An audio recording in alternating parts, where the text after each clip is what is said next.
Hello guys, welcome back to my YouTube family. કેમ છો બધા? મજામાં ને? તો ફરીથી મારા નવા બ્લોગમાં બધાનું હાર્દિક સ્વાગત છે.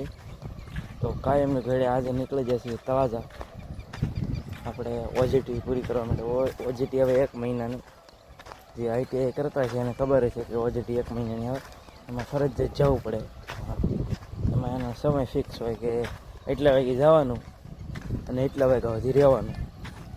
અને અત્યારે તો અહીં નીકળે શું કરે છે, અમારા દાદાનું ખેતર છે અને આ અમારું ખેતર છે. આમાં કટર રાખે છે અને વરસાદ થાય પછી આપણે આમાં સિંગ વાવવાની છે, એટલે માંડવી વાવવાની છે. આ ખેતરમાં માંડવી વાવવાની છે, પણ વરસાદ થાય ને તારે વાવવાની છે. હવે જેથી વરસાદ પડે પછી વાવવાની છે આપણે.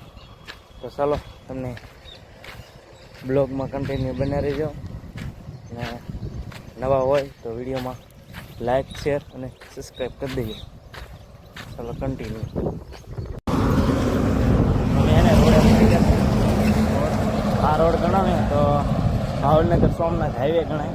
અને આમાં તમે તમારું વાહન લઈને નીકળો ને, ગમે એ વાહન હોય, ટ્રક, બસ, ધીમું ઉતરવું.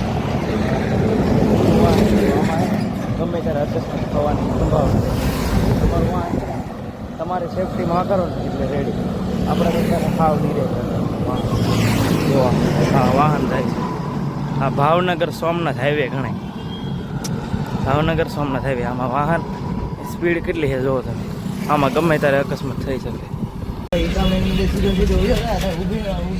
આ છે લોંગડી.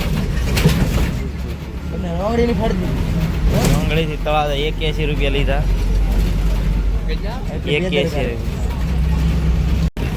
બોડા petrol pump. ડીઝલ નથી મળતું, કેટલા કેન્યા લઈને ઊભા, કેટલા ટ્રેક્ટર બધાથી ઊભા છે. જો તમે વચ્ચે ડમ્ફરિયા નાખેલા છે.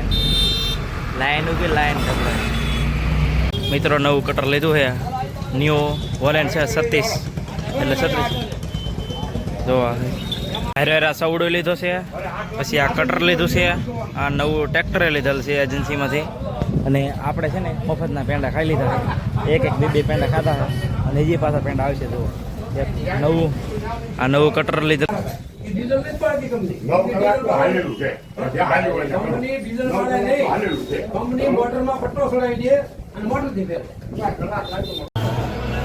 તળાજા ડેપો. સારું હાલો આવી જાઓ. હાલો દેવુભાઈ આજા.